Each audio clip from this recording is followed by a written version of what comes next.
Bismillahirrahmanirrahim. Assalamualaikum warahmatullahi wabarakatuh. Asyhadu an la ilaha illallah wahdahu la syarikalah wa asyhadu anna Muhammadan abduhu wa rasuluh. Allahumma shalli ala sayyidina Muhammad wa ala ali sayyidina Muhammad. Amma ba'du. Puji syukur kita haturkan kehadirat Allah Subhanahu wa taala yang Maha Pengasih dan Maha Penyayang. Dialah yang selalu memberikan kita nikmat iman, Islam dan kesehatan sampai hari ini. Shalawat dan salam semoga selalu tercurahkan kepada junjungan kita Nabi Muhammad SAW yang dengan perjalanan luar biasa bareng para sahabatnya. Berkat beliau, kita yang dulu ada di zaman kegelapan sekarang bisa menikmati zaman yang penuh teknologi.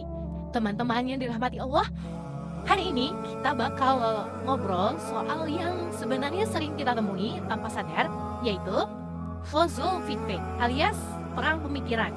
Ini bukan tentang perang pakai senjata atau kekerasan, tapi tentang gimana ideologi, budaya, dan pola pikir kita bisa secara halus menggeser nilai-nilai ajaran Islam yang hakiki dari kehidupan kita.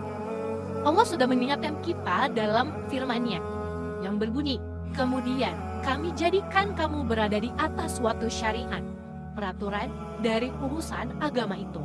Maka ikutilah syariat itu dan janganlah kamu ikuti hawa nafsu orang-orang yang tidak mengetahuinya. Al-Quran Surat Al-Jathiyah ayat 18. Selain itu, Nabi Muhammad SAW juga bersabda, barang siapa yang menyerupai suatu kaum, maka ia termasuk golongan mereka. Hadis riwayat Abu Daud. Hadis ini jadi warning buat kita supaya gak asal ikut-ikutan tren atau gaya hidup yang bertentangan dengan ajaran Islam. Karena kalau kita gak hati-hati, kita bisa kehilangan jati diri sebagai seorang muslim.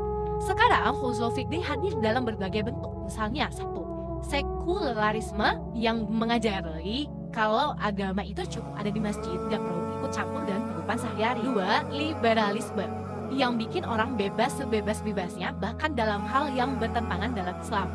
Dan yang ketiga, materialisme yang bikin kita cuma fokus mengejar dunia sampai lupa kalau yang lebih penting itu akhirat. Ghazwa Fikri ini bukanlah hal baru.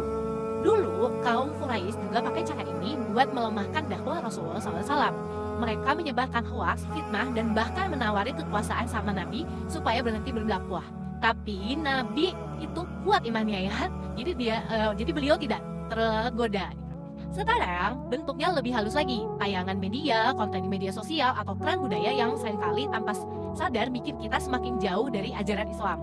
Makanya kita perlu pasang filter atau perisai supaya gak gampang terbawa arus. Apa nih yang bisa kita lakuin? 1. Perkuat ilmu agama supaya punya pemahaman yang benar dan gak gampang kebawa arus yang menyesatkan. 2.